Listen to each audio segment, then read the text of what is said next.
तो भाई लोग कैसे हो आप लोग। स्वागत है आपका मेरे चैनल में एबी मंगा एक्सप्लेन में। और हाँ, चैनल पे नए हो तो लाइक और सब्सक्राइब कर देना मेरे भाई लोग। तो शुरू करते हैं अपना एपिसोड। एपिसोड के स्टार्टिंग में हमें जनरल को दिखाते हैं जो हाईजैक करने वाले बंदे रहते हैं ना, उसका जनरल रहता है। आर्मी लोग उसका वीडियो प्ले कर रहे होते हैं क्योंकि वो क्या कहने वाला है उसके बारे में। तभी ये बंदा अपना नाम बताने लगता है, मैं राजापुरा का जनरल ताबिक हूँ। मैं और मेरे साथी इस भ्रष्ट सरकार को उखाड़ के फेंकना चाहते हैं। इस प्रक्रिया में हम किसी भी विदेशी इंटरफेयर को बर्दाश्त नहीं कर सकेंगे। और तो ये हमारा मामला है, किसी को भी इसमें इंटरफेयर करने का कोई भी अधिकार नहीं है। यदि कोई विदेशी कंट्री इस मामले में इंटरफेयर करता है, हमारे पास जो हॉस्टेज है 225 पैसेंजर, उनको हम सभी को मार देंगे। और फिर स्माइल करने लगता है और कहने लगता है कि चलो देखते हैं कि तुम्हारी कंट्री क्या करने में कैपेबल है। ये कहने के बाद उधर वीडियो खत्म हो जाता है और ब्लैक स्क्रीन दिखती है। ये वीडियो इमरजेंसी मीटिंग में चल रहा होता है ऑफिसर के बीच में। सभी ऑफिसर उस वीडियो को देखने के बाद सभी ऑफिसर ध्यान दे के सुन रहे होते हैं और सभी लोग स्क्रीन के पास ही देख रहे होते हैं, एक एक करके ऑफिसर सभी। उतने में एक ऑफिसर को दिखाते हैं जो स्क्रीन के सामने खड़ा रहता है और उस जनरल का फोटो दिखा के उसकी डिटेल देने लगता है। ये ऑफिसर आगे कहता है कि उस आदमी का नाम ताबिक है, वो राजापुर के एक ट्रेडिशनल मिलिट्री फैमिली से ताल्लुक रखते हैं और तो प्रेसिडेंट के बाद वो दूसरे नंबर पे है जो पावर में है। और ये आदमी बहुत ही झगड़ालू स्वभाव का है और काफी समय से स्टेट सरकार के साथ उनका टकराव चल रहा है, मतलब झगड़ा हो रहा है उनके साथ। और तो उसे विशेष निगरानी में रखा गया है। ये बातें सुनकर एक ऑफिसर कहने लगता है कि क्या तुम ये कह रहे हो कि उन्होंने ही ये सिविल वॉर शुरू किया है।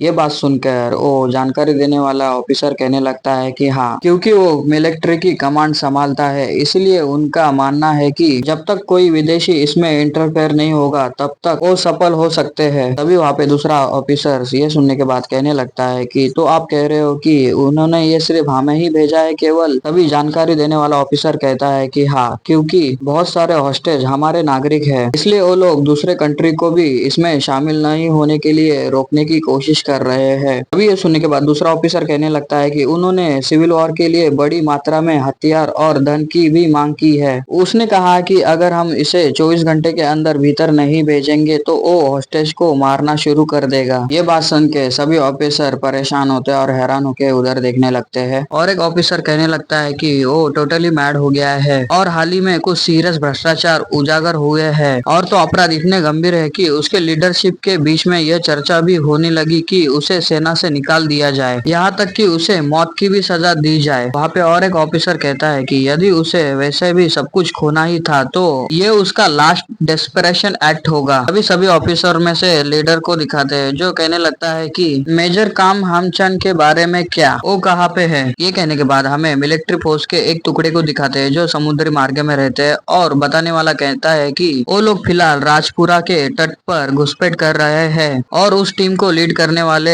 कांग हमचंद है और वो आगे की ओर बढ़ रहे हैं। लेकिन सिविल वॉर के कारण लोकल गवर्नमेंट केवल बहुत कम मदद कर सकती है क्योंकि उनका मुकाबला एक नियमित सेना से है, इसलिए हमने उन्हें आगे ऑर्डर मिलने तक उन्हें वही खड़े रहने का आदेश दिया है। फिर सीन शिफ्ट होता है, हमें प्लेन का सीन दिखाते हैं जहाँ पर प्लेन के बाहर कुछ गार्ड रहते हैं, ऑफिसर मतलब आर्मी ऑफिसर और दूसरे देश की। तभी खिड़की में से कोई बाहर झांकने लगता है और देखता है कि बहुत सारे ऑफिसर है और ये देखने के बाद वो हैरान होता है और कहने लगता है आखिर हम कहाँ पे हैं, हमें कब तक ऐसे ही रहना होगा। लोग परेशान हो रहे होते हैं और बातें करने लगते हैं। तभी पैसेंजर शोर कर रहे होते हैं, इसलिए हाईजैकर लेडी अपना हाथ दीवार पे मारती है और गुस्से में होती है और कहने लगती है कि सभी चुप हो जाओ। उसे इतना गुस्से में देखने के बाद सभी पैसेंजर लोग शांत हो जाते हैं और हैरान होते हैं। यूना को दिखाते हैं जो परेशान होकर बाहर देखने लगती है और फिर ईजिन के पास देखती है और कहती है कि ईजिन, अब इस और की सिचुएशन समझाने के लिए सैटेलाइट फोन का उपयोग क्यों ना किया जाए। जब से हम यहाँ पे आए हैं बाहर सैनिक पहरा दे रहे हैं लेकिन अंदर केवल एक बंदा ही हम पर नजर रख रहा है। ये सुनकर ईजिन कहने लगता है कि हम यहाँ पे सैटेलाइट फोन चालू नहीं कर सकते। हाईजैकर के पास शायद सैटेलाइट फोन का उपकरण का पता लगाने वाला डिवाइस है। ईजिन की बात सुनने के बाद यूना कहने लगती है कि ओ अच्छा ऐसा है क्या। तभी ईजिन उसके पास देखने के बाद कहने लगता लगता है कि वो आम लुटेरे की तरह नहीं दिखते, वो सैनिक की तरह दिखते हैं, आर्मी की तरह। ऐसा कोई रास्ता नहीं है कि उनके पास डिटेक्टर ना हो। और बाहर के साइड सोल्जर को देखने लगता है और कहता है आगे, यदि उन्हें पता चला कि प्लेन में सैटेलाइट फोन का इस्तेमाल किया गया है तो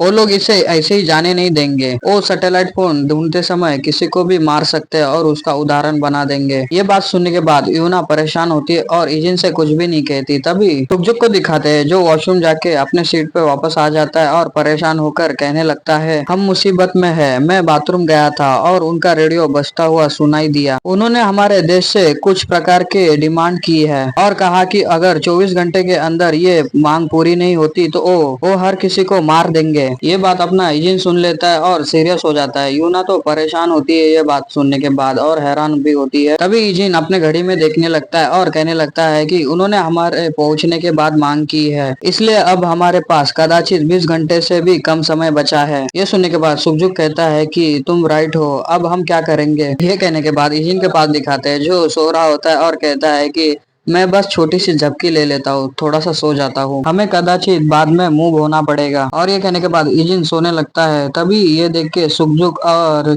यूना परेशान होते हैं और इजिन के पास देखने लगते हैं कि ऐसे भी सिचुएशन में ये सो रहा है। तभी सीन शिफ्ट होता है, हमें बाहर का सीन दिखाते हैं जहाँ पर पहाड़ होते हैं और सूरज डूब चुका होता है और अंधेरा होने लगता है। अंधेरा होता है इसलिए प्लेन के बाजू में गाड़ियां आती है और लाइट चालू कर देती है कि प्लेन दिखे साफ साफ। आर्मी सोल्जर गार्ड का काम कर रहे होते हैं आजू बाजू। फिर सीन प्लेन के अंदर का दिखाते हैं, लोग ऐसे ही सहमे डरे पड़े रहते हैं और लोग इतने निराश होते हैं कि कुछ भी नहीं कहने लगते और शांत से सो रहे होते हैं। कोई तो परेशान होने लगता है। तभी इजिन को दिखाते हैं जो अचानक से अपने आंखें खोल लेता है। इजिन को उठता हुआ देख के यूना और सुखजू उसके पास देखते हैं और कहते हैं कि तुम जग गए, तुम ऐसे सिचुएशन में कैसे सो सकते हो। तभी यूना कहने लगती है कि क्या तुम जानबूझकर रात का इंतजार कर रहे थे। ये सुनने के बाद इजिन को दिखाते हैं जो घड़ी में देखता है और कहने लगता है वो भी है, लेकिन अब तक जब हमारे कंट्री ने कदाचित इस लोकेशन का पता लगा लिया होगा और ये संभावना अधिक है कि बचाव दल पहले से ही आसपास मौजूद है। जिनका प्रेडिक्शन इतना आगे का है ये पता नहीं रहता, इसलिए उन लोगों को समझ में नहीं आता और वो दोनों भी हैरान होकर उसके पास देखने लगते हैं। तभी इजिन आगे कहने लगता है, इसके अलावा जब चीजें बार बार दोहराई जाती है तो उनकी सतर्कता कम हो जाती है। ये कहने के बाद इजिन अपना हाथ खड़ा कर लेता है। हाईजैकर लेडी को दिखाते हैं जो इजिन का हाथ खड़ा हुआ देखते हुए देखने लगती है। तभी इजिन अपने सीट से बाहर निकलता है और पैसेज में चलने लगता है और उसके साइड में जाने लगता है और आगे चलने के बाद उसके साइड से बाजू से निकलने लगता है तो वो इतना ध्यान नहीं देती। तभी इजिन अंदर जाने के बाद वॉशरूम का डोर खोलने लगता है पर उससे खुलता नहीं और वो ट्राई करने लगता है कि वॉशरूम का डोर खुले तो वो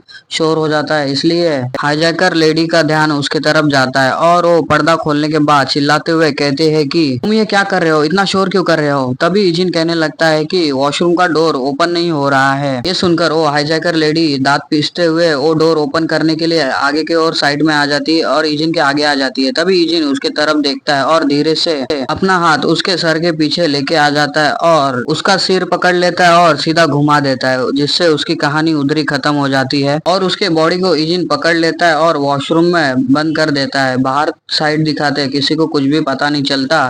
तभी इजिन वहां से बाहर निकलता है वॉशरूम में से और सुखजुक को दिखाते हैं जो उसके पास ही देख रहा होता है और यूना सो रही होती है। तभी इजिन अपने सीट पर नहीं बैठता और आगे की ओर बढ़ने लगता है। तभी यूना और सुखजुक भी उसके पास देखने लगते हैं कि ये पीछे क्यों जा रहा है। तभी पीछे वाले हाईजैकर बंदे को दिखाते हैं जो कुछ आवाज सुन के वो भी पीछे देखने लगता है और पर्दा खोलता है तो देखता है कि यूजिन बाथरूम का दरवाजा भी खोल रहा होता है। इजिन वही टेक्निक यूज कर रहा होता है। तभी वो हाईजैकर उसके पास आता है, गन लेके उसके पॉइंट करता है और कहने लगता है कि तुम यहाँ पे क्या कर रहे हो, तुम यहाँ पे क्या कर रहे हो। तभी इजिन उसके तरफ देखता है और कहता है कि अरे सर, वॉशरूम का दरवाजा नहीं खुल रहा है। उतने में वो हाईजैकर आदमी उस डोर के पास देखने लगता है और कहता है कि ये कैसे बकवास है और क्या तुम दूसरे कंपार्टमेंट में नहीं थे, तुम यहाँ पे क्या कर रहे हो। ये सुनने के बाद इतने में इजिन क्या करता है, उसका हाथ पकड़ लेता है जिस हाथ में गन रहती है। हाईजैकर पहले कुछ समझ पाता है, इजिन अपना उसके हाथ को मोड़ देता है और उसके हाथ से अपनी गन छीन लेता है। ये देख के वो हाईजैकर हैरान होता है और वो हाईजैकर कुछ भी रिएक्ट नहीं करता। तभी इजिन उसके पास घूर के देखने लगता है और गन सामने करता है और उसके उस गन से उसके सर पे जोर से मार देता है, जिसके वजह से वो वही बेहोश हो जाता है और तब तक इजिन उसको पकड़ लेता है। तभी इजिन बाथरूम का दरवाजा खोलता है और उसे बाथरूम के बेसिन के नीचे ही फेंक देता है, मतलब रख देता है उसको, और फिर बाथरूम का डोर लॉक कर देता है, जिसके वजह से किसी को पता ना चले। और जो गन रहती है